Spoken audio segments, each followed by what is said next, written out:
আপনাদের সবাইকে আমন্ত্রণ জানাচ্ছি রমজান উপলক্ষে দীপ্ত টিভির বিশেষ আয়োজন কাজী ফার্মস কিচেন নিবেদিত সহজ ইফতার অনুষ্ঠানে। আপনাদের সাথে আছে আমি মরিয়ম হোসেন নূপুর। আজ আমি আপনাদের তৈরি করে দেখাবো মালাই চিকেন বল বিরিয়ানি। মালাই চিকেন বল বিরিয়ানি তৈরি করতে আমি ব্যবহার করছি কাজী ফার্মস কিচেনের চিকেন মিট বলস। এছাড়াও আমার আরও লাগছে কাঁচা মরিচ, সাজানোর জন্য পুদিনা পাতা, কাজু বাদাম বাটা, ঘি, গুঁড়ো দুধ, লিকুইড দুধ, লাগছে ঘিতে ভাজা মিক্সড বাদামের কুচি, কেওড়া জল, লবণ, রসুন বাটা, আদা বাটা, পেঁয়াজ বাটা, পেঁয়াজ কুচি, টক দই, লাগছে আস্ত গরম মশলা, পেঁয়াজ বেরেস্তা এবং তেল। শুরুতেই চিকেন মিটবলগুলো আমরা হালকা করে ভেজে নিব। আমি তেল দিয়ে দিচ্ছি।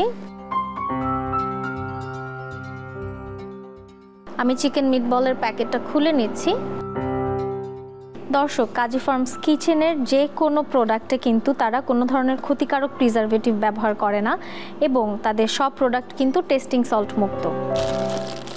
কাজী ফার্মস কিচেনের কিন্তু দুই ধরনের চিকেন বল আছে। যেহেতু মালাই চিকেন বিরিয়ানি আমি করছি, বিরিয়ানিতে খুব বেশি ঝাল কিছু আমরা পছন্দ করি না, এই কারণে আমি আজকে ওদের যেটা প্লেন চিকেন বল, যেটা নন স্পাইসি, সেটা ব্যবহার করব। তেল গরম হতে হতে দর্শক, আমি কিন্তু মালাই চিকেন বলের যে মালাই গ্রেভিটা সেটা তৈরি করতে থাকি। মালাইয়ের গ্রেভি তৈরির জন্য আমি কিন্তু ঘি ব্যবহার করব। তার সাথে একটু তেল দিয়ে দিচ্ছি। ঘি আর তেলটা মিশে যখন গরম হয়ে যাবে, এর মধ্যে আমি তখন আস্ত গরম মশলাগুলো দিয়ে দিব। এবারে আমি এটাতে চিকেন বলগুলো দিয়ে দিচ্ছি।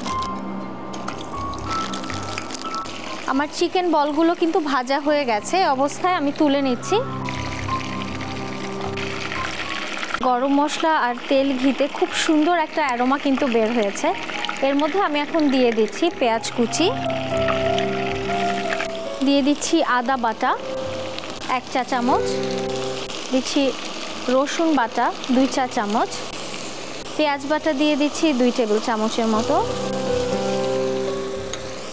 যখন মশলার চারপাশ দিয়ে তেলগুলো বের হতে থাকবে, সেই সময় আমরা দিয়ে দেব, আমি এখানে টক দই 2 টেবিল চামচ মতো দিয়ে দিয়েছি। আমি এখানে কাজু বাদাম বাটা দিয়ে দিব 2 টেবিল চামচের মতো। আমার বাদাম বাটাটা দেওয়ার পরে আমি আরেকটু কষিয়ে নেব। এ সময় একটু সাবধান থাকতে হবে যেন নিচে লেগে না যায়। কাজী ফার্মস কিচেনের চিকেন বলগুলো কিন্তু আমাদের ঝামেলা অনেকখানি কমিয়ে দিয়েছে, নয়তো আমাকে কিন্তু নতুন করে এই চিকেন বল তৈরি করে তারপরে এই গ্রেভিতে আসতে হতো। ব্যাস, খুব সুন্দর কষানো হয়ে গেছে, তেল উপরে উঠে এসছে। এবারে আমি দুধ দিয়ে দিচ্ছি। দুধের গ্রেভিটার মধ্যে এখন আমি চিকেন বলগুলো দিয়ে দিচ্ছি। দর্শক, যেহেতু বাদাম দিচ্ছি, দুধ দিচ্ছি, আমি এক্সট্রা কোনো চিনি ব্যবহার করছি না, কারণ নামানোর আগে আমি আর একটু গুঁড়া দুধ দেব। এবারে আমি এর মধ্যে দিয়ে দিচ্ছি গুঁড়া দুধ। আমার মালাই গ্রেভিটি রান্না হয়ে গেছে। আমি এবার একই পাত্রে বিরিয়ানিটি দমে বসাবো। এখানে 500 গ্রামের মতো চাল সিদ্ধ করে নেওয়া আছে। পাত্রের নিচে প্রথমে আমি দিয়ে দিচ্ছি ঘি। ঘির পরে এর মধ্যে আমি একটা লেয়ার সেদ্ধ করা বাসমতি চাল দিয়ে দিচ্ছি। এরপর এর উপরে আমি দিয়ে দিচ্ছি বাদাম কুচি। এবারে আমি দিয়েছি কাঁচা মরিচ এবং পেঁয়াজ বেরেস্তা। এর উপরে দিয়ে দিব মালাইয়ের যে গ্রেভিটা আমি তৈরি করেছি সেটি। সুন্দর করে গ্রেভিগুলোকে ছড়িয়ে দিতে হবে। এবারে আরেক লেয়ার আমি উপরে দিয়ে দিচ্ছি বাসমতি চাল। এরপরে আগের প্রসেসটি আমি আবার রিপিট করছি। এর পরের লেয়ারটি আমরা আবার দিয়ে দিচ্ছি কাজী ফার্মস কিচেনের চিকেন মিটবল দিয়ে তৈরি করা মালাই গ্রেভি দিয়ে। এরপর আরেক লেয়ার চাল এবং একটু কেওড়া জল। দর্শক, এবারে এটাকে 20 মিনিটের জন্য দমে দিচ্ছি। দর্শক, 20 মিনিট হয়ে গেছে। এবারে আমার মালাই চিকেন বিরিয়ানিটি আমি সার্ভ করে নিচ্ছি।